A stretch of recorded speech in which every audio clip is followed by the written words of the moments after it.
The microphone is on. Oh, yes. Should I begin with an introduction? That would be wonderful, yes. My name is Professor Aeris P. Horne. I run the theology department at the Citadel of the Woven Words in Cassiva. And that's part of the Church of the Woven, right? That's correct. You have some questions for me regarding the Big Three, correct? Mm-hmm. For our listeners, could you clarify what you mean by Big Three? Yes, well, in Derivan theology, the Big Three refers to the original three gods created by the Weaver. They are also referred to as the first primordials. And they are? Well, the most well-known is certainly Helios, the god of the sun, with Heliosism being the most widespread religion in Deriva. You, being a traveler, are likely familiar with Thalaz as well. Thalaz is the god of the sea and oceans in Deriva. The third of the Big Three is probably one of the least appreciated gods, Thera. She was the goddess of the land and nature. You say she was the goddess of land and nature. Can you elaborate on that? Yes, well, it's a little bit complicated. We have plenty of time here. Explain away. Okay, well, first I should describe their relationships. Helios was made to be king, but he was never meant to rule alone. Thalaz was meant to be an advisor and god, if the ancient mosaics we've found describing the events were interpreted correctly. I am personally not equipped to speak on if that came to fruition, but based on interviews some of my colleagues have had with the messengers of Thalaz and Helios, well, but that's not what you asked. There seems to have been created with the intention of balancing Helios out as a queen of sorts. A few scholars have interpreted this in a Platonic way, but most, myself included, believe they were a married couple. They did have a son, after all. However, it seems that Helios constantly disrespected their opinions. From the ancient texts found at the latest dig conducted around the central region of Seneca, Helios was overall a very poor husband. Their patience wore thin until she exploded. Popular belief is that her rage is what caused the Asine Desert. Then she went dormant. Gods cannot die, but she is as close as they can get. Wow, that is certainly different than what they preach at the sun temples, huh? Yes, the Church of the Woven strives to provide the most unbiased view of Derivan history. So, you aren't religious? I wouldn't say that. I believe in the gods, of course. I believe in the Weaver. I think she made me to learn and to educate the world. That's quite insightful. Anything else before we head to our break? It's almost break time already? It is. Time sure flies, huh?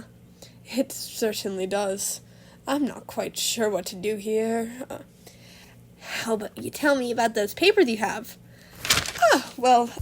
These are my notes. Notes? Points I want to cover, information points so I don't forget, that sort of thing. Interesting. Let's cut to break now, and you can show me.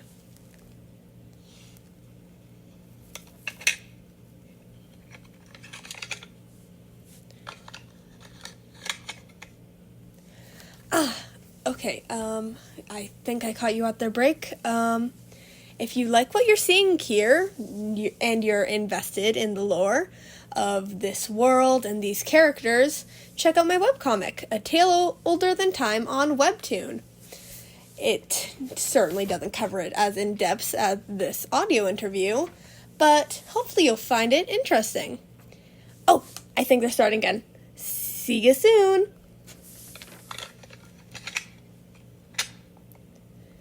And we're back! Lovely. Let's get right back into it then. you had the Laz just written on your notes. How about you tell us all about that? Well, the Laz is generally a very interesting god. He has the most identified messenger gods of any primordial god, and his ideology interests me greatly. It seems that he follows a protect at all costs system, with there being tiers of what to protect. It's a very different system from other gods, and it creates a unique environment according to the messengers we have interviewed. That's very interesting. How does this stretch to his relationship with the other big 3 gods? Oh, actually, perhaps you should explain what you mean by messengers and primordials for the listeners. Right. Primordial gods were created by the Weaver as the first gods. Ascended gods are messengers who rose to power by claiming their own domains. Messengers are mortals granted immortality by more powerful gods with the promise to serve them. Thank you for that.